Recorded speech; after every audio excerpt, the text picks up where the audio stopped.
Standing কমিটির সদস্যদের এখনই কাশ্মীরে না যাওয়ার পরামর্শ দিলেন কল্যাণ বন্দ্যোপাধ্যায়। পরিস্থিতির কথা বিবেচনা করে এখনই কাশ্মীর না যাওয়ার পরামর্শ। এই ধরনের সফরে সরকারি আধিকারিক, পুলিশ, আধা সেনাও মোতায়েন থাকেন। লোকসভার সদস্যরা কাশ্মীর ঘুরছেন, এতে জনমানসে অন্য বার্তা যেতে পারে। বর্তমান পরিস্থিতিতে কাশ্মীর সফরে না যাওয়ার পরামর্শ তৃণমূল সাংসদের। পাকিস্তানের হাতে বিএসএফ জওয়ানের আটকে থাকার প্রসঙ্গও তুলেছেন কল্যাণ বন্দ্যোপাধ্যায়। নিজের লোকসভা কেন্দ্রের বাসিন্দা জওয়ানের জন্য উদ্বেগ প্রকাশ করেছেন তিনি।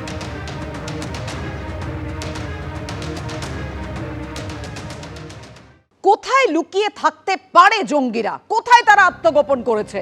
পেহেলগাঁও কাণ্ডে জঙ্গিদের খোঁজে তাই ম্যারাথন তল্লাশি চালাচ্ছে সেনা এবং পুলিশ। জঙ্গি যোগের অভিযোগে 5 জায়গায় পুলিশের অভিযান চলছে। জঙ্গি যোগের অভিযোগে ইতিমধ্যে 5 জনের বাড়িতে জম্মু কাশ্মীর পুলিশ তল্লাশি চালাচ্ছে। কিভাবে, কোথায় কোথায়, বিস্তারিত তথ্য জানাবেন কাশ্মীর থেকে রয়েছেন আমাদের প্রতিনিধি সন্দীপ সরকার। সন্দীপ, দেখো পাবিয়া, জম্মু কাশ্মীর পুলিশ তারা এই সার্চ অপারেশন চালিয়েছে আজকে 5 জায়গায়। মূলত যারা এই জঙ্গিদের সাপোর্ট করেছে, তাদের ইনফ্রাস্ট্রাকচার দিয়ে তাদের সহযোগিতা করেছে, মূলত তাদের বাড়িতে আজকে এই তল্লাশি অভিযান চলেছে। আমরা জানি যে গত পরশুদিন 21 জনের বাড়িতে এইরকম সন্দেহভাজন, যাদেরকে পুলিশ সন্দেহ করছে যে তারা কোনোভাবে সহযোগিতা করে থাকতে পারে পাকিস্তান থেকে আসা এই জঙ্গিদের, সেই সমস্ত জঙ্গিদের মধ্যে আজকে এই গত পরশুদিন 21 জনের বাড়িতে তল্লাশি অভিযান চলেছিল জম্মু কাশ্মীর পুলিশের। আজকে আরো 5 জনের বাড়িতে তল্লাশি অভিযান চালানো হয়েছে, সার্চ এবং সিজার অপারেশন চালানো হয়েছে, যেটা এখনো পর্যন্ত আমরা জম্মু কাশ্মীর পুলিশ সূত্রে জানতে পারছি যে 5 জনের বাড়িতে তল্লাশি চলেছে। এর মধ্যে হচ্ছে ইমতিয়াজ আহমেদ। এই ইমতিয়াজ আহমেদ, তার বিরুদ্ধে একটি এফআইআর হয়েছিল এর আগে। মূলত যে 5 জনের বাড়িতে আজকে তল্লাশি অভিযান চলেছে, এদের বিরুদ্ধে এর আগেও এই ধরনের অভিযোগ উঠেছিল। নাশকতামূলক কাজে যারা জড়িত তাদের সহযোগিতা করার অভিযোগ উঠেছিল। এরকমই পুরনো এফআইআর রয়েছে এমন ব্যক্তিদের বাড়িতেই আজকে তল্লাশি অভিযান চলেছে, যার মধ্যে প্রথম হচ্ছে ইমতিয়াজ আহমেদ নামে এক ব্যক্তির বাড়িতে তল্লাশি অভিযান চলেছে, যেটা গুঞ্জ থানার তরফে, এমআরগুঞ্জ থানার তরফে এই অভিযান চালানো হয়েছে। এর পাশাপাশি আর কৌল নামে এক ব্যক্তির বাড়িতে তল্লাশি অভিযান চলেছে।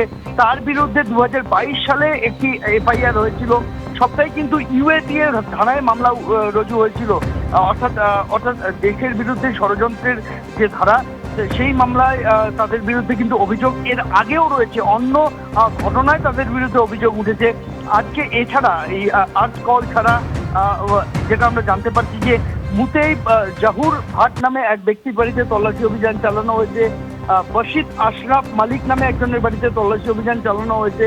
মোহাম্মদ রফিক শাহ নামে একজনের বাড়িতে তল্লাশি অভিযান চালানো হয়েছে। এরা বিভিন্ন সময় অতীতে এর আগে যে নাশকতামূলক ঘটনা ঘটেছে জম্মু কাশ্মীরে, সেই সময় এদের নাম সামনে এসেছিল। মূলত যারা এই নাশকতার ঘটনা ঘটিয়েছে তাদের সহযোগিতা করা, তাদের আশ্রয় দেওয়া, এ ধরনের অভিযোগে পুরনো এফআইআর রয়েছে যাদের নামে, সেই সমস্ত ব্যক্তিদের বাড়িতেই কিন্তু জম্মু কাশ্মীর পুলিশ তল্লাশি অভিযান চালাচ্ছে।